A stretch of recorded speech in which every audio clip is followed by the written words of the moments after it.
Perkembangan kecerdasan buatan atau artificial intelligence (AI) di masa kini kian pesat. Sebagai Kini media AI terus terdepan yang dikembangkan selalu untuk mengikuti mendukung perkembangan ilmu teknologi pengetahuan, terkini. teknologi termasuk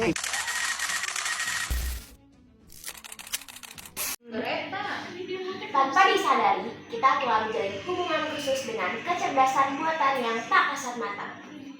AI telah menjadi teman, asisten, bahkan penasihat kita sepanjang hari.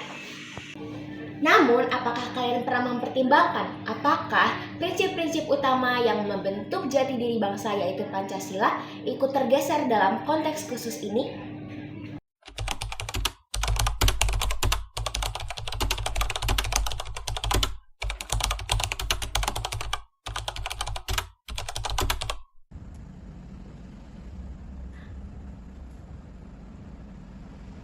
Hey AI, kenapa kamu kayak serba tahu segalanya sih? Mulai dari ngerjain tugas sampai bisa bantuin aku ngatur jadwal.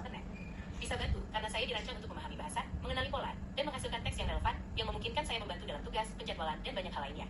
Singkatnya, saya adalah alat canggih untuk memproses informasi dan bahasa. Ada hal lain yang ingin Anda tanyakan atau perlukan bantuan? Itu sama. Tapi kamu kalau udah bantuin masih pakai hati nurani nggak sih? Atau nurut sama algoritma atau sistem? Itu pertanyaan yang sangat bagus dan mendalam. Jawabannya adalah, saya sepenuhnya beroperasi berdasarkan algoritma/sistem, bukan menggunakan hati nurani. Kenapa begitu? Saya bukan manusia, saya tidak memiliki perasaan, kesadaran, atau pengalaman hidup yang merupakan dasar dari hati nurani manusia. Saya adalah program, semua tindakan dan respons saya diatur oleh algoritma, serangkaian aturan dan langkah logis yang menentukan cara saya memproses input Anda dan menghasilkan jawaban. Misal, aku berantem sama temanku mengenai kondisi sosial politik. Sekarang, apa pendapatku terhadap hal itu? Ini jawaban singkatnya. Sebagai ID, saya tidak memiliki pandangan pribadi, emosi, atau hati nurani terhadap kondisi sosial politik. Pandangan saya adalah netral, objektif, dan berbasis data. Saya hanya dapat menyajikan fakta, isu utama, dan berbagai sudut pandang yang ada untuk membantu Anda memahami atau menganalisis perdebatan tersebut. Intinya, saya berfungsi sebagai alat analisis yang tidak memihak. Apakah Anda ingin saya mencarikan data atau ringkasan terbaru tentang topik spesifik dalam politik Indonesia saat ini? Dari AI, kita dibantu untuk membuat tugas menjadi lebih efisien. Sekali klik, langsung selesai, cepat dan mudah bukan?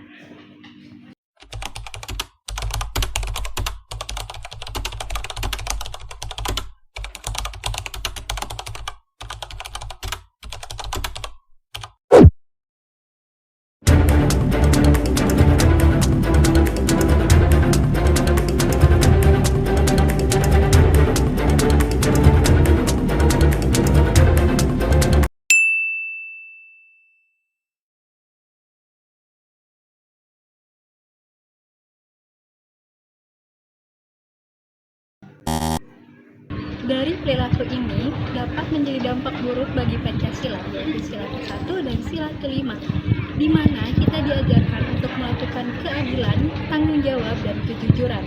Namun, pada kenyataannya, banyak dari kalangan mahasiswa yang tidak mengerjakan tugasnya dari hasil pemikiran mereka sendiri. Teknologi memang membantu, tapi kejujuran tetap menjadi nilai utama yang tak bisa digantikan oleh apapun.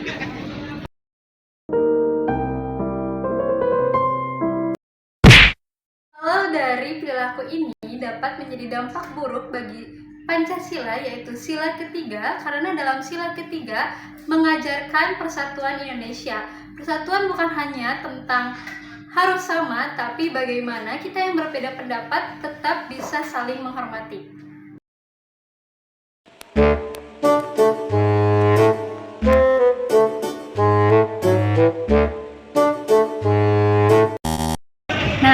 Perilaku yang ini dapat menjadi dampak buruk dari Pancasila ke sila ke-4 dan sila ke-5.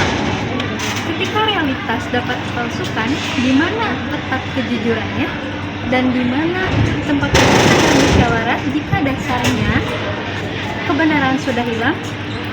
Sekarang sudah ada AI. AI bisa dapat menggantikan wajah dan suara manusia.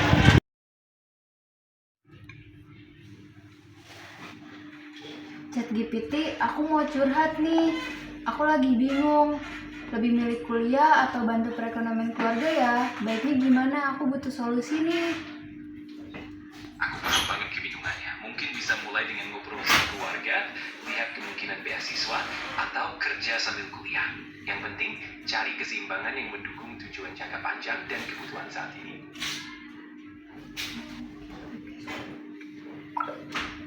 Tapi keluargaku lagi butuh aku sekarang. AI dapat memberi jawaban yang paling logis, tapi terkadang jawaban yang paling logis belum tentu menjadi jawaban yang paling manusiawi. Dari perilaku mahasiswa tadi dapat berpengaruh kepada Pancasila sila kedua, di mana AI bekerja dengan data bukan empati. So, kita sebagai manusia harus menjadi manusia yang beradab. Jadi, apa yang perlu generasi Z lakukan agar Pancasila tetap terlaksana dengan baik?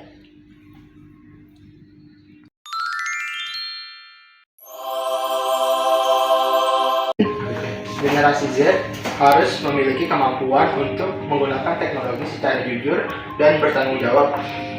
Alat digital seperti AI bisa saja membantu kita dalam belajar, tetapi kita tidak boleh menggantikan hasil usaha kita pribadi. Jadi, kita perlu terus belajar bagaimana caranya belajar, bertanggung jawab, dan juga disiplin untuk mengerjakan sesuatu atau mengerjakan ujian.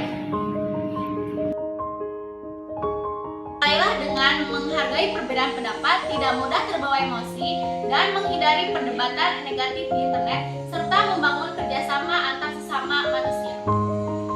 Generasi Z harus menguasai penggunaan media sosial untuk memupuk rasa persatuan, bukan permusuhan. Generasi Z harus meningkatkan literasi digital dan kemampuan berpikir kritis mereka.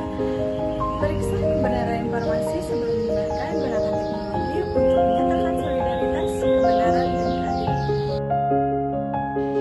Generasi Z harus menyadari bahwa AI tidak mempunyai empati, sehingga moralitas dan hati nurani digunakan untuk menjadi dasar dalam bertindak.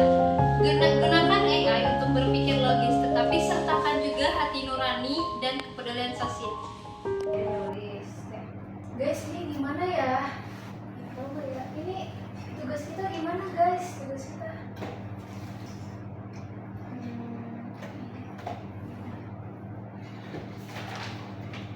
Ini sampai kapan?